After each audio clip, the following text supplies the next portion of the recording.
80 millones. Pensémoslo un segundo. 80 millones de newtons de empuje puro y duro. Hablamos de la fuerza brutal que genera esta auténtica bestia al despegar. Empezar con esta cifra es clave, porque nos pone directamente en perspectiva. No estamos hablando de un cohete cualquiera. Estamos ante un desafío de ingeniería extremo. Se trata de domar una cantidad de energía que casi escapa a nuestra comprensión, controlando unas fuerzas monumentales con un rigor físico absoluto. Bienvenidos a este análisis a fondo. Hoy nos metemos de lleno en esa realidad agotadora pero fascinante de la ingeniería aeroespacial. Vamos a desgranar esa famosa filosofía de probar rápido y probar a menudo. Y es que la iteración es un proceso de laboratorio impoluto y perfecto. ¿Qué va? Es un auténtico crisol, un lugar donde el metal, literal y figuradamente, se funde, donde las piezas mecánicas fallan bajo presiones inimaginables y donde las ideas se ponen al límite de verdad. Para empezar a entender este aparente caos, tenemos que hablar de lo que se conoce como el camino crítico. En gestión de proyectos, esto es básicamente la secuencia más larga de tareas dependientes que hay que completar para llegar, en este caso, a Marte. Y ojo con esto porque es súper importante. El objetivo principal aquí no es hacer que los cohetes exploten por los aires, sino aprender. Aprender al máximo. Si un fallo nos enseña algo nuevo sobre los límites de la máquina, eso, amigos, es un progreso vital dentro de ese camino crítico. Y vaya si hay un contraste brutal entre las instalaciones. Fijaos en la plataforma 1. Era rudimentaria, rápida, montada con lo justo y construida puramente para aprender. Lógico, nadie en la historia había hecho algo así antes. Pero luego miramos la plataforma 2 y la ambición es de otro planeta. Está diseñada para aguantar un lanzamiento cada 60 minutos, de forma indefinida. Y es que tendemos a olvidar que el cohete en sí es solo una parte de la ecuación. La llamada plataforma 0 es literalmente la primera etapa física del lanzamiento. Si la infraestructura en tierra falla, se acabó la misión antes siquiera de empezar. Hablemos precisamente de eso, de proteger esa plataforma cero. Porque claro, un despegue a esta escala es pura violencia termodinámica. Y ahí es donde entra en juego una pieza clave, el deflector de llamas. Sobre el papel, el concepto es simple, desviar una cascada de fuego. Pero en la práctica resulta ser una auténtica pesadilla técnica, debido a las condiciones tan extremas que tiene que soportar. Y para saber qué está pasando exactamente en ese infierno bajo los motores, utilizan unos sensores de carga térmica, digamos que tienen su punto rústico. Tienen testigos de metal que se funden a la temperatura del aluminio, del zinc o del cobre. Pero lo mejor de todo es el cuarto indicador. Es literalmente un rotulador Sharpie. Por muy cómico que parezca, el objetivo técnico oficial de la misión es mantenerse en niveles sub-Sharpie. Vamos, que si el rotulador de plástico no se derrite, es que la plataforma ha sobrevivido. Entonces, la gran pregunta es, ¿cómo evitamos que se derrita un mísero rotulador ahí abajo? La respuesta es agua, pero en cantidades absurdas. Pasando a las estrictas medidas del sistema internacional, el sistema de diluvio inyecta unos 2.460 metros cúbicos de agua por minuto. Para que nos hagamos una idea, es un volumen inmenso, como vaciar una piscina olímpica entera en cuestión de 60 segundos. Toda esa agua absorbe una cantidad bestial de energía acústica y térmica, convirtiéndose al instante en vapor y creando así un escudo impenetrable que protege el acero. Cuesta bastante asimilar estas cifras, pero vamos a intentar ponerlas en perspectiva. El flujo de propulsor es de unos asombrosos 29.500 kilogramos por segundo. Imaginemos por un instante una ametralladora gigante apuntando al suelo, pero en lugar de balas dispara 11 camionetas grandes cada segundo. Pues a eso se está enfrentando la plataforma. Y por si fuera poco, la carga útil prevista es de 37.500 kilogramos, la más pesada de toda la historia espacial. Pero domar todas estas fuerzas implica un esfuerzo logístico que roza la locura. Y con eso entramos en la fase de reparaciones contra el reloj. Antes incluso de intentar volar, el equipo tuvo que hacer hasta 4 intentos de encendido estático de los motores. En esos días previos el trabajo no para, es una mezcla de estrés absoluto y muchísima cafeína, todo para intentar no retrasar el calendario de lanzamiento. Y cuando por fin parece que el encendido estático sale bien y pueden respirar un poco, ¡zas! Salta un imprevisto que paraliza todo. Por las comunicaciones se escuchamos un fuerte ruido en la plataforma, está haciendo vibrar toda la torre.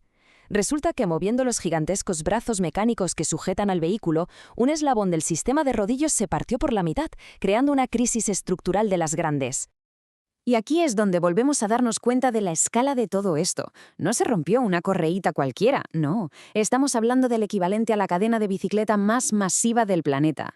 Una sola sección de esa cadena pesa 172 kilogramos. Claro, cuando una pieza de ese tamaño revienta por la tensión mecánica, arreglarlo no va a ser ni fácil ni rápido. Pero fijaos en cómo respondieron a esta línea de tiempo implacable. Hora cero, se diagnostica el problema. A las 12 horas ya están trayendo piezas de repuesto en avión desde otra base en la otra punta del país. 24 horas tienen grúas enormes desplegadas en la plataforma. Y a las 36 horas el sistema está totalmente operativo de nuevo. Es una reparación a contrarreloj, ruda e improvisada, sobre piezas que ni siquiera estaban pensadas para cambiarse así. Una muestra brutal del nivel de compromiso de estos ingenieros. Una vez resueltos los infartos en tierra, pasamos a los simuladores y los satélites, cambiando el foco hacia la carga y el espacio. Aquí empieza la fase de integración, preparando toda esa compleja red de monitorización que va a ser imprescindible para seguir el vuelo y certificar que los futuros sistemas de despliegue funcionen correctamente. Para poder registrar al detalle el rendimiento térmico de la nave durante la reentrada, montaron una operación marítima impresionante en paralelo.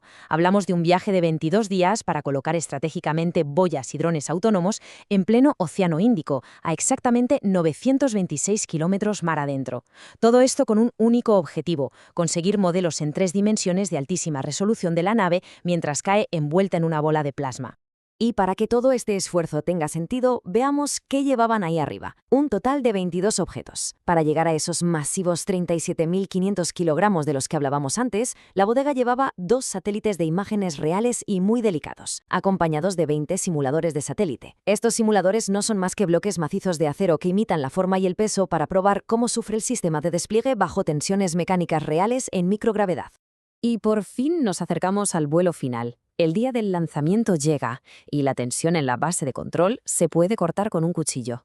Es la 1 de la madrugada. Los equipos están peinando meticulosamente el mar para asegurarse de que una inmensa zona de exclusión de 55,5 kilómetros esté totalmente limpia de barcos. Oscuridad total, condiciones complicadas y el riesgo al máximo nivel. Pero claro, la ingeniería al límite nunca te pone las cosas fáciles. Llegamos a T-40 segundos y la cuenta atrás se para en seco. Detectan un problema grave en el brazo de desconexión rápida.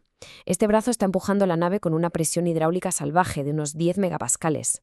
Al retirar el seguro, hubo un ligero tambaleo que hizo saltar todas las alarmas de seguridad, obligando a cancelar el intento justo cuando ya casi rozaban el espacio con los dedos. Y es justo ahí, en medio de la tremenda frustración de cancelar un vuelo a última hora, donde se ve de qué pasta está hecho este equipo. Como dicen por allí, esa capacidad que tienen para absorber el dolor y transformarlo en cambios inmediatos es algo inigualable. Nada de lamentarse por las esquinas o perderse en papeleos burocráticos. Asimilaron el golpe, trabajaron toda la madrugada y soldaron un tope de seguridad de metal directamente en el brazo. Un arreglo rápido y contundente para poder volver a intentarlo al amanecer.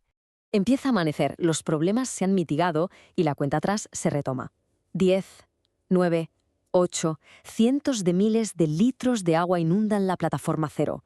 Los motores inician la secuencia de ignición, desatando esos 80 millones de newtons de fuerza bruta de los que hablábamos al principio, y la máquina voladora más inmensa de la historia abandona la Tierra. Vamos a hacer un balance objetivo de lo que pasó. Es cierto que el gigantesco propulsor no consiguió efectuar el complejo aterrizaje en las pinzas de la torre, pero ojo, en el espacio, la aviónica y la telemetría de la nave funcionaron a la perfección. Y lo más increíble, durante la violenta reentrada atmosférica, la nave logró soportar las temperaturas más extremas jamás generadas por el ser humano en un retorno controlado, y lo hizo manteniendo 5 de sus 6 motores plenamente operativos, culminando con un aterrizaje exitoso y preciso en el océano.